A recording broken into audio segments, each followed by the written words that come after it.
Armelle Gardézen, directrice de recherche au CNRS, Université Paul Valéry de Montpellier, paléontologue, archéozoologue, et donc qui va nous présenter donc l'étude des chevaux fossiles. Je dois dire que que vous êtes venu pas les mains vides, puisque vous êtes venu avec les panneaux d'exposition qui se trouvent ici, puisque vous avez réalisé une exposition qui s'appelle Le cheval, toute une histoire, et dont on a ici quelques panneaux qui sont présentés. Et puis vous présentez une exposition au musée de la Tara actuellement, et dont l'affiche se trouve juste sur la porte de l'entrée de cette salle. Voilà, donc votre communication, étudier les chevaux fossiles. Je vais mettre votre contenu à l'écran. Merci beaucoup et merci pour cette petite annonce sur les expositions.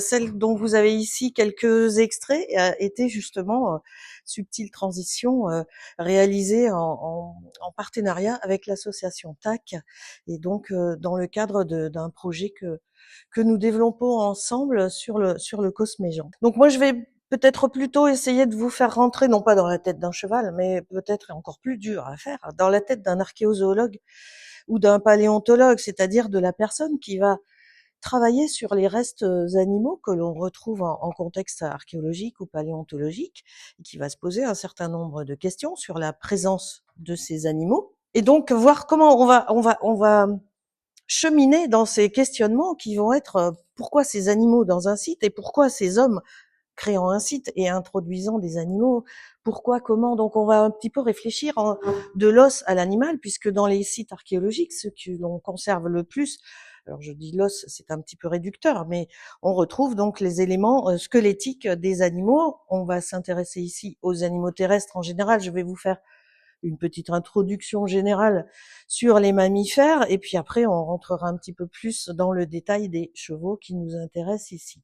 C'est donc un travail de collaboration dans le cadre d'un projet, enfin de 2 projets en réalité, qui n'en sont qu'un dans la pratique, et qui s'appelle Vive écologique et hippographie. Et donc je fais appel également ici aux travaux des collaborateurs principaux, qui sont Delphine Bosch, Nicolas Boulbe, Audrey Renaud et Antigone Usunidis.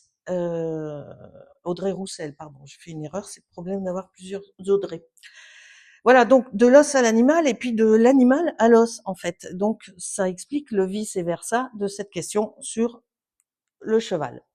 Alors le but ultime, ça c'est quand on est très optimiste et quand on travaille sur des restes animaux en contexte archéologique, eh bien c'est d'arriver à des informations et des interprétations qui sont liées au comportement et au fonctionnement, non pas forcément directement à ces animaux eux-mêmes, bien qu'on le considère, mais derrière nous, ce qu'on cherche, c'est l'évolution d'une société, c'est la structuration d'une société et son fonctionnement et sa façon de gérer les animaux, que ce soit des animaux domestiques, des animaux sauvages. Qu'est-ce qu'elle en fait? Comment elle le fait? Qu'est-ce qu'elle en tire? Comment elle l'exploite? Comment elle le rejette, etc. Et comment elle l'intègre aussi dans un certain nombre de strates de la pensée conceptuelle des sociétés au fur et à mesure, aussi bien dans un cadre strictement vivrier, donc dans le pratico-pratique de l'approvisionnement, carné par exemple, jusqu'à un cadre bien plus symbolique qui peut atteindre le religieux en fonction de la localisation géographique, bien entendu, et des contextes archéo-historiques dans lesquels on se positionne. Donc voilà un peu l'idée de l'archéozoologie. Mais à partir de quoi on va travailler? On va pas travailler à partir de ça. En gros, c'est un petit peu caricatural ce que je vous fais là, mais ce que vous voyez ici, c'est un assemblage phonique. On appelle ça un assemblage phonique. Ce sont les ossements qui proviennent d'une couche archéologique. Alors celle-là, elle vient du Portel Ouest. J'ai pas résisté. Donc vous voyez un petit peu l'état des choses. Des os fragmentés, des dents fragmentées, une extrême grande dispersion et un mélange total de l'ensemble des espèces qui sont présentes sur le site, qu'il va falloir déterminer. Il va falloir déterminer pourquoi elles sont là, comment elles sont arrivées là, qui les a apportées là, etc., etc. On va cheminer là-dedans gentiment, avec les questions de base que l'on se pose, et surtout, on va partir de l'hypothèse d'un animal mort. Au départ, il y a un animal qui meurt. pour une raison ou pour une autre. Il est chassé, il meurt sur place, il tombe dans un trou, etc. Il est charogné, il est transporté par un autre animal. Donc, il va y avoir deux agents, ce qu'on appelle les agents taphonomiques principaux, l'animal et l'homme, qui vont intervenir sur ce petit animal mort, mais qui a été un petit animal vivant, qui vivait dans un environnement qui nous intéresse et dont on a besoin de savoir qui il était, cet animal. Donc, il aura subi des actions de charognage, de chasse, éventuellement de domestication. Il y aura un transport ou pas de carcasse et, en fait, en règle générale, une consommation qui va entraîner une fracturation de ce squelette initial et puis un traitement différentiel des différents éléments du squelette qui va entraîner la présence de traces. Et tout cela, ça va nous amener à un squelette désorganisé. Donc déjà, vous voyez que depuis l'animal vivant au départ, qui est passé par un animal mort, et un squelette initial, on se retrouve avec un squelette complètement désorganisé qui va se déposer dans les couches archéologiques, et là, donc, qui va subir les phases d'enfouissement, subir ou pas, mais en règle générale, ce qui va subir au cours du temps, que l'on soit dans un site de plein air ou de grotte, les actions du climat, bien entendu, de l'eau, de la végétation, et de nouveau, de nos petits sympathiques agents taphonomiques que sont toujours l'homme et l'animal, qui sont quand même les deux provocateurs de bazar dans les couches stratigraphiques, il faut bien le dire. Ça va impliquer une conservation différentielle qui fait que, encore une fois, ce squelette initial qui représente un individu, et Ludovic l'a bien senti. Moi, ce qui m'intéresse, ce sont les individus, et revenir à des histoires d'individus, à leur vie, à leur biographie. Donc, à la suite de ces altérations, on va avoir un squelette conservé. Et ce squelette conservé, à la suite des différents événements qui se sont produits ici, eh bien, c'est celui que le fouilleur, que l'archéologue va trouver avec sa truelle en grattant des couches archéologiques. Donc là, on va avoir une question sur la technique de fouille, sur la détermination différentielle, c'est-à-dire la capacité du paléontologue ou de l'archéozoologue à déterminer, à identifier les restes en fonction de leur état, et puis on va obtenir un tas d'ossements déterminés. Alors, autant vous dire que entre ça et notre animal vivant au départ, il va y avoir une grosse perte d'informations. Mais ça ne nous arrête pas, donc on met en place, pour comprendre ces assemblages phoniques, tout un système de tri. Et ça, c'est l'ostéologie, c'est l'anatomie comparée. On va faire du tri. En gros, on passe notre temps à trier sur table des ossements et des dents. Donc, des tris qui nous apportent un certain nombre d'informations, je ne vais pas aller très loin là-dessus, mais qui vont nous permettre de déterminer des espèces, d'identifier des âges, des sexes, et puis de dire, tiens, on va faire un rapport déjà entre la chasse et l'élevage, la paléoécologie, le type d'environnement représenté par ces espèces identifiées, savoir si ça correspond à de l'alimentation carnée réalisée par quelqu'un ou quelque animal. On va pratiquer des remontages parce qu'en fait, tous ces os cassés, quelquefois, on arrive à les réassocier. Et à partir de là, on va compter des nombres de restes et on va compter des nombres d'individus que l'on va évidemment dénombrer et décrire en termes, et là on s'y retrouve, en termes de population. Donc on va obtenir un certain nombre d'informations sur ces populations, leur contenu, la façon dont elles sont constituées en nombre de têtes, en ratio sexe par exemple, en courbe de mortalité, etc. Et puis on va observer un certain nombre de traces sur les ossements, les traces que d'autres animaux ou ces fameux agents taphonomiques ont laissées au moment de l'exploitation des carcasses, de la carcasse initiale qui a été laissée par le petit animal vivant dont le cœur battait jusqu'au moment où il est mort.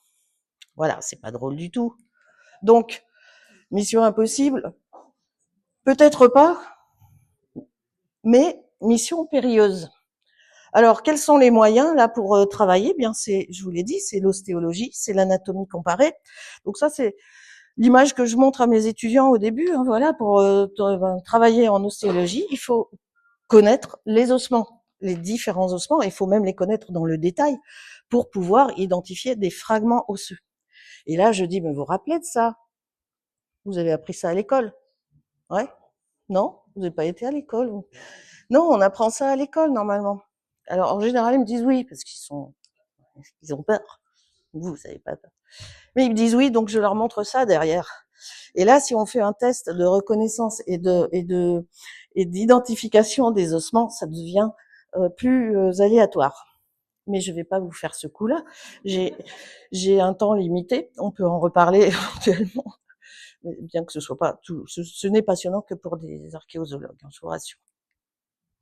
Alors, ces travaux de tri, eh bien, je vais vous les présenter sur la base d'une étude d'un site, qui est le site de Pêche-Mao, qui est présenté ici dans l'exposition Le cheval, toute une histoire. Bon, vous voyez, on trie. Ah ben non, raté. Hop. On trie par type d'os. Ici, ce sont des tibias, que vous avez reconnus, bien sûr, des radius, des tibias, des radius, voilà. Ici, des dents, on fait des remontages de dents, on fait des remontages de dentures. Ici, des dents supérieures de chevaux, je vends du cheval, du coup, hein, à choisir. Donc, depuis des individus les plus jeunes, et en descendant ici vers les plus âgés, on fait des remontages, ce dont je vous parlais tout à l'heure, c'est-à-dire qu'on recolle des morceaux qui sont cassés, donc ça prend un petit peu de temps, mais ça a un petit côté sympathique. Ici, c'est un remontage de fémur. On fait des observations de sexe, donc ici, c'est plutôt un mâle, puisque les mâles, majoritairement, ont des canines, donc ici, ce que vous voyez, c'est la canine. Et puis, on fait des classements par os, ici, des métapodes, hein, métatarses, métacarpes, et que l'on compare entre eux pour voir à quel type de population on a affaire, s'il y a une grosse variabilité, etc. Et puis, comme on fait de l'archéologie, on ne trouve pas que des os, et de temps en temps, on a des éléments, par exemple, d'harnachement, tel ce mort qui a été retrouvé dans la série des ossements de Pêche-Mao. Donc ça, c'est la partie pur jus, archéozo, le matériel osseux, la chronostratigraphie, le classement des ossements, le dénombrement des individus. À côté de ça, on a une question quand même chez les équidés qui nous taraude régulièrement, surtout dans les périodes plutôt historiques de l'Holocène, c'est de différencier ces fameux équidés dont vous avez entendu parler et réentendrez parler au cours de ces journées. Pour nous, c'est de savoir, ce sont des ânes, ce sont des hybrides, ce sont des chevaux. Alors, parler d'hybridation, quand on travaille sur l'évolution de la zootechnie à l'âge du fer, à l'âge du bronze, à l'âge du fer, c'est très important. Donc, identifier un hybride, c'est très important. Mais pour ça, on a recours à ce qu'on appelle la morphologie, qui permet ici, oh zut, pardon, j'ai pas très au point là-dessus, qui permet de faire des différenciations, vous voyez, c'est extrêmement sensible, pardon. Ici, c'est plutôt asinien, donc c'est plutôt un âne, et ici, c'est plutôt cabalin, c'est plutôt un cheval. Si vous n'avez qu'un fragment de cette cavité cotyloïde de scapula, vous êtes en grande difficulté. Il faut avoir, en règle générale, de grosses séries pour pouvoir vraiment les discriminer. Mais on a quand même recours à de la morphologie, donc encore une fois de l'ostéologie. Et puis aussi, on a recours à de l'ostéométrie, donc on mesure les ossements, on établit des indices, on fait des estimations, par exemple, de hauteur au garrot, ici, que l'on met en rapport avec des indices qu'on appelle l'indice de gracilité sur les métapodes. Vous voyez, ça correspond à cette longueur totale du métapode et sa largeur minimale de diaphyse ici. Et on arrive à discriminer, mettre de côté, on voit se séparer les ânes des chevaux en parallèle des observations morphologiques. On peut utiliser également d'autres astuces statistiques ou iconographiques pour montrer que dans certains cas, on voit bien et c'est que ces trois individus-là se déterminent et se distinguent plutôt de manière relativement claire. Mais dans cette chose-là, il faut à chaque fois pouvoir ajouter et placer les individus que l'on trouve en archéologie. Autre approche archéologique, cette fois-ci très archéologique, alors c'est peut-être pas très clair ici, mais ce sont les répartitions sur le terrain. Comment se répartissent les différents ossements d'un individu ou de plusieurs individus sur le terrain? Qu'est-ce qui s'est passé? On a laissé un os tout seul, on a laissé un squelette se décomposer tout seul, on va le retrouver en connexion, ou on va le retrouver en pièces détachées. Alors, donc tous ces traits que vous voyez entre des points, alors les points ce sont des objets, des os, des dents, et ce sont des rapports et des reconnaissances et des appariements, on appelle ça des appariements, entre différents éléments, os ou dents, qui sont attribués au même individu. Et là, on s'aperçoit qu'il y a une très forte dispersion des restes. C'est toujours le cas de Pêche-Mao. Je vais vous embêter avec ce site pendant un petit moment. Et donc ça, c'est très important parce que on a une vision de ce qui s'est produit après le dépôt de l'animal. Donc, il n'y a pas seulement la vie de l'animal et sa symbiose et sa coexistence avec l'homme, il y a ce qui s'est passé dans un site archéologique et qu'il faut absolument identifier pour comprendre le contexte. Donc, je vous parlais tout à l'heure de biométrie. Ce sont des choses que l'on fait de manière systématique, hein. Et puis, bon, qui nous permet, là, je vous l'ai montré, je vous le remonte d'une autre manière ici, de distinguer avec des estimations de masse aussi que l'on fait, différents types d'espèces, différents ânes, surtout la différence âne et cheval. Et puis aussi de mettre en place sur certaines échelles que l'on utilise, différents types de chevaux, hein, que l'on classe en fonction d'une gracilité allant jusqu'à une certaine robustesse, toujours en faisant des mesures. Je vous ai parlé tout à l'heure de l'étude des traces que l'on observe sur les ossements. Alors très souvent, ces traces sont liées soit à l'action d'un agent taphonomique que j'ai évoqué tout à l'heure et que je vais très vite laisser de côté, qui est l'agent animal, qui est le charognard potentiel, qui est la hyène qui introduit dans une grotte préhistorique des restes d'herbivores. Mais il y a surtout l'homme qui découpe les animaux pour les exploiter du point de vue de la consommation, mais aussi éventuellement pour récupérer des peaux, pour récupérer des poils. Dans le cas des bovidés, par exemple, pour récupérer des cornes, différents éléments du squelette qui vont servir et qui vont être exploités. Et puis évidemment pour manger. Donc ces traces, vous les voyez là, ce sont des stries très fines qu'il faut identifier et localiser sur des ossements. Ici, sur des phalanges, vous voyez, c'est la découpe entre deux phalanges. Ici, quelque chose d'un peu plus original, pour ceux qui reconnaissent, c'est une troisième phalange de cheval. Ça veut dire que c'est son sabot, en fait. Et ça, c'est la face palmaire. Ça veut dire que c'est l'intérieur d'une phalange. Et il y a des stries très nettes, et même des impacts de découpe très forts. Ici, très fort aussi, avec plus fin ici. Donc, certainement des traces qui sont générées par des outils différents, qui permettent de mettre en évidence la découpe ici de la mandibule, par exemple, au niveau du diastème. Donc, des opérations que l'on observe au fur et à mesure du squelette, que l'on localise et que l'on identifie et que l'on interprète en fonction justement de la nature de ce squelette et de qu'est-ce qu'il y a d'intéressant sur ce squelette qui peut générer de telles actions. Alors, le plus fréquent, c'est la consommation. Vous voyez ici, c'est un humérus. Les traces de consommation et de décharnement sont essentiellement observées à Pêche-Mao, je parle, hein, sur les humérus et sur les fémurs, donc sur les cuisses, donc les zones qui sont particulièrement charnues.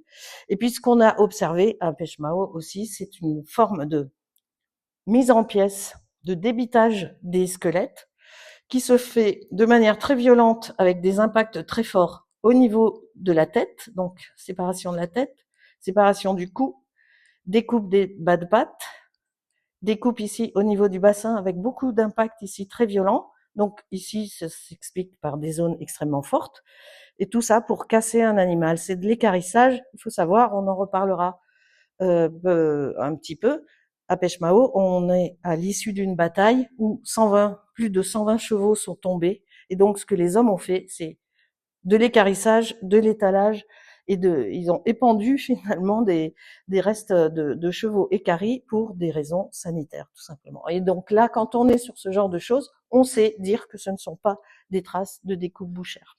Donc ça, c'est un aspect très important de l'approche archéozoologique. Ensuite, on a recours à des disciplines qui nous viennent de la biochimie ou de la biologie moléculaire. Vous venez d'en entendre un petit peu parler avec Ludovic. Donc, je ne m'étendrai pas là-dessus. J'évoquerai juste la question de l'étude de l'alimentation animale, qui est importante, que l'on fait sur la base des usures dentaires, méso-usures et micro-usures, avec des comptages de traces très significatifs, et de forme, et d'évaluation de la forme et de la déformation plutôt des surfaces masticatoires des dents, et que l'on met en parallèle avec des études de biochimie, ici, et en particulier biochimie isotopique pour les études de diète avec les dosages de carbone et d'azote qui nous permettent donc de mettre en évidence sur l'échelle de toute la vie d'un animal le type d'alimentation qu'il a ingéré. Donc comment il s'est nourri ou bien comment il a été nourri. Donc c'est ça qui nous intéresse, nous, toujours, hein, c'est de voir la part de l'homme et l'impact de l'homme sur ses actions. Ensuite, ce qu'on aime bien regarder aussi, c'est l'âge des animaux, et pour ça, on a recours à la sémantochronologie, qui, grâce au principe du dépôt successif de séments, ici sur la racine de la dent, donc c'est une espèce de tartre, si vous voulez, qui se dépose de manière annuelle, et qui permet de compter l'âge par dépôt, l'âge de l'animal, et également comme le dépôt est circannuel et qu'il y a 2 phases de dépôt au niveau de l'année, une phase de dépôt en période chaude, une phase de dépôt en période froide, nous permet de dire à quelle saison, globalement, l'animal est mort. Donc, ça, c'est très important aussi, établir la saison de la mort. Pour des questions de zootechnie, savoir comment les gens exploitent leurs troupeaux et à quel moment ils abattent les animaux. Mais aussi pour pêche-mao, où on a affaire à une bataille, on aimerait bien savoir si tout le monde est mort au même moment ou pas, ou si ces 120 chevaux sont morts en plusieurs épisodes. Voilà, donc toutes ces choses-là qui sont des éléments de réflexion et d'information pour essayer de comprendre et de circonvenir toutes les questions finalement que l'on peut se poser à l'échelle d'individus, de façon à comprendre leur vie, leur mort et surtout leur présence. Un autre dosage isotopique qui nous intéressera aussi sur ce site en particulier, c'est le strontium qui va nous permettre d'évoquer l'origine des animaux, à savoir le squelette animal, le tissu osseux va inscrire dans sa composition en strontium le type de substrat sur lequel l'animal, le substrat géologique sur lequel l'animal s'est alimenté. Donc, le substrat géologique va transmettre aux végétaux et l'animal va consommer des végétaux. Et cette quantité de strontium va être significative, va être calée sur un certain nombre d'environnements de substrats géologiques identifiés. Et ici, regardez nos premiers résultats sur pêche-mao. On est sur du référentiel. Donc, on travaille toujours sur des référentiels dans ces cas-là, que l'on établit sur la végétation locale ou sur des petits animaux dont on sait qu'ils n'ont pas bougé, genre des lapins ou des renards. Voici l'extension, en fait, le signal des chevaux de pêche-mao. Globalement, ils viennent du même endroit, en tout cas du même type de substrat. Et sur l'ensemble de cette population, vous voyez qu'on en a 1, 2, 3, 4, 5 qui sont hors substrat. Donc probablement 5 chevaux qui ne sont pas nés et qui ne se sont pas nourris au cours de leur vie dans le même environnement. Donc vous avez compris, tout ça c'est de l'interdisciplinarité,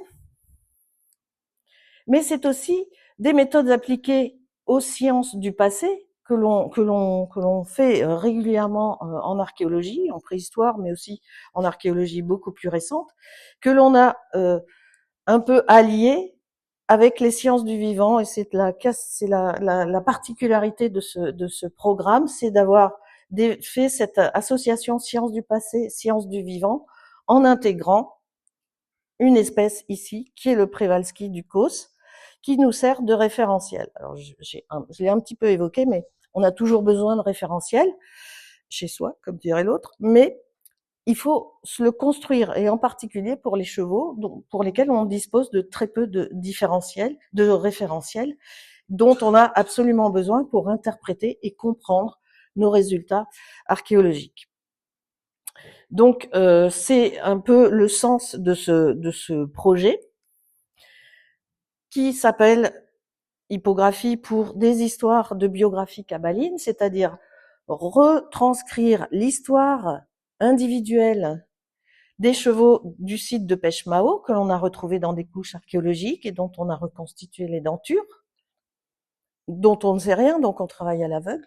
Et on va comparer ça avec des crânes de chevaux de Przewalski qui sont morts sur le Cosméjean et que l'on a étudié exactement à l'aveugle, exactement de la même manière que nos éléments archéologiques. Mais ce que TAC nous a dévoilé très récemment, donc les collègues de TAC, c'est que pour chaque individu du COS, il y a une carte d'identité. Il y a sa date de naissance, il y a son sexe évidemment, il y a sa date de mort, donc on a sa saison de mort, il y a ses éléments de vie, il s'est cassé une patte, elle a eu plusieurs fois des poulains, ce genre de choses. Et donc quelque part, l'idée de ce projet, c'est une sorte de défi, et c'est pour ça qu'il a été proposé au défi Sciences du passé de la région Occitanie, c'est mettre en face l'une de l'autre ces méthodes que l'on utilise en archéologie et en archéozoologie, et un peu les passer face à face avec des méthodes exactement les mêmes, prises de la même manière, réalisées de la même manière, avec les mêmes objets, les mêmes personnes, les mêmes machines, sur des animaux dont on connaissait l'histoire. Voilà, c'est toute cette affaire-là que on vous raconte un petit peu sur les panneaux que j'ai extraits de l'association et parce si vous allez sur le Cosméjean, vous verrez l'exposition complète. Voilà, donc c'est un petit peu de ça que je voulais vous parler, c'est de la façon dont on travaille, des questions qu'on se pose et des outils qu'on est obligé de se créer au fur et à mesure. Et ici, j'ai largement dépassé mon temps avec les Przewalski.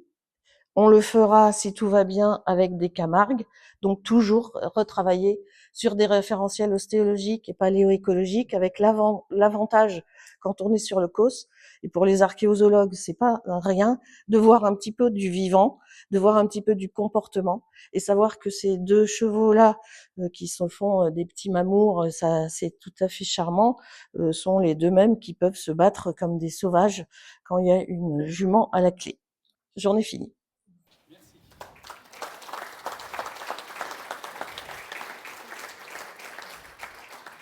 Comme quoi, ça sert à rien de mettre un timer. Merci beaucoup pour cette présentation. Et effectivement, on vous retrouve demain matin pour présenter donc plus précisément votre travail sur Pechemao, qui se trouve donc dans l'Aude, pas loin de Sigean. Et c'est un site qui est daté de l'âge du fer. Voilà. Y a-t-il des questions de la part du public? Oui, madame. Oui, donc dans la dernière partie de votre intervention, vous expliquiez donc l'étude des restes dispersés, cassés, etc. Et puis l'étude de chevaux vivants aujourd'hui. Et donc, est-ce que vous avez pu mettre en lumière des constantes, des modes de vie, on va dire, similaires ou très proches Merci. C'est la question qui tue un petit peu parce que c'est ce qu'on voulait tester dans ce projet. Mais on a effectivement réussi à mettre en évidence que quand on faisait des études de micro-méso-usure, que je ne vous ai pas détaillées, mais peu importe, sur les Przewalski, on tombait sur le comportement des Przewalski tel qu'on l'observe actuellement. Et par exemple, ceux de Pechemao ne correspondent absolument pas, mais c'est normal, ils n'ont pas mangé, ils ne se sont pas alimentés sur le même milieu. Donc on a des correspondances comme ça, et on a réussi à tester sur le strontium, par exemple, les origines. On a identifié sur le strontium, à l'aveugle, quels étaient les individus de Chetak qui venaient de zoo. Et on les a séparés de ceux qui étaient nés et qui avaient grandi sur le COS. Voilà. Donc on a fait quelques mises au point comme ça, méthodologiques.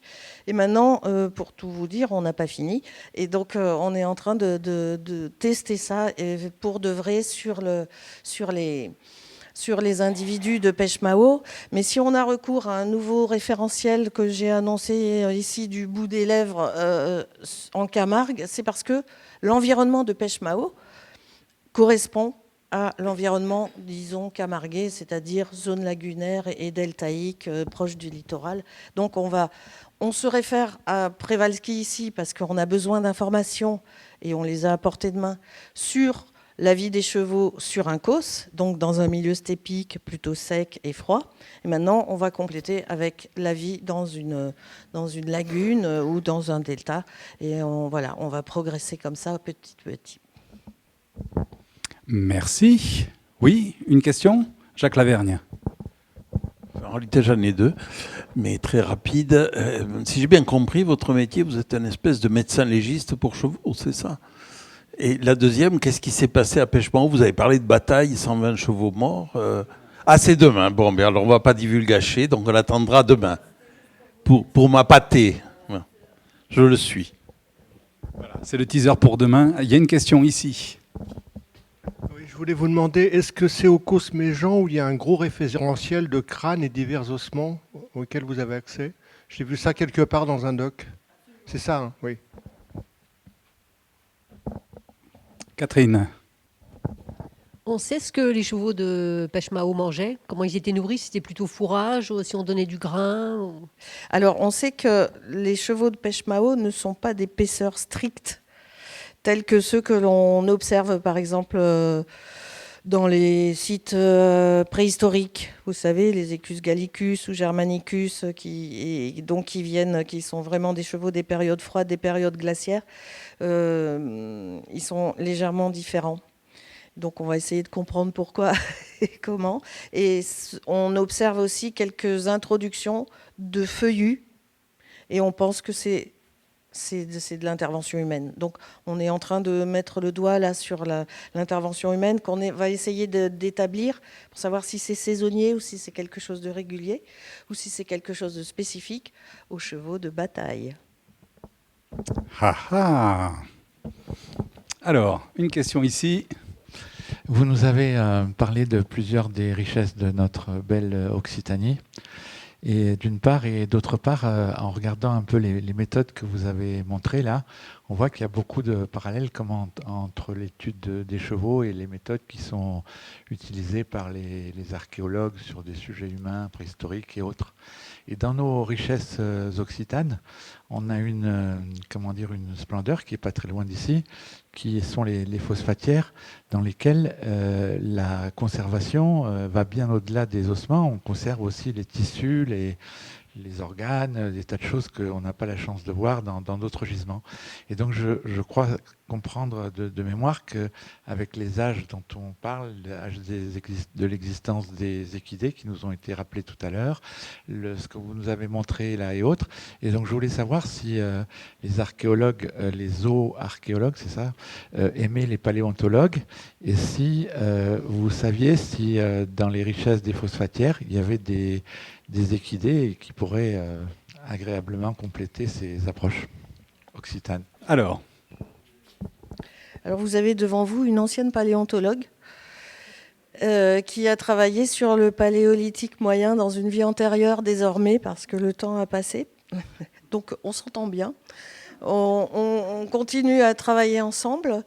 On a besoin d'ailleurs les uns des autres et on a toujours besoin de l'œil d'un autre archéozoologue, zooarchéologue ou paléontologue quand on travaille sur des ossements aussi fragmentés et on travaille main dans la main.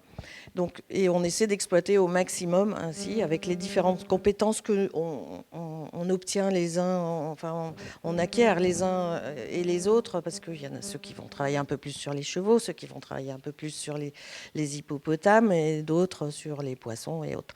Et on se complète et c'est ce qui est très important.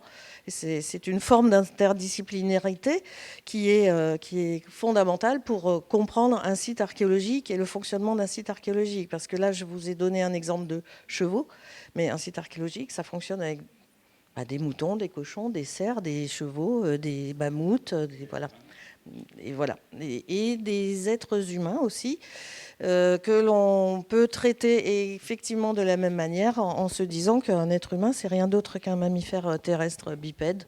Donc sa configuration squelettique va légèrement être différente, mais on va pouvoir l'étudier de la même manière. Et pour ce qui est des phosphatières, je ne suis pas au courant. En tout cas, je serais heureuse de l'apprendre s'il y avait des équidés à l'intérieur.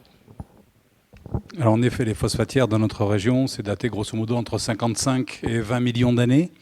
Alors c'est pas ce qui est mis en avant. Quand on visite les phosphatières actuellement, c'est pas le type d'animaux découverts. Mais il faudrait poser la question aux paléontologues de la réserve naturelle et des phosphatières pour avoir une réponse plus précise sur cette question, cher monsieur. Merci beaucoup, Armelle Gardézen.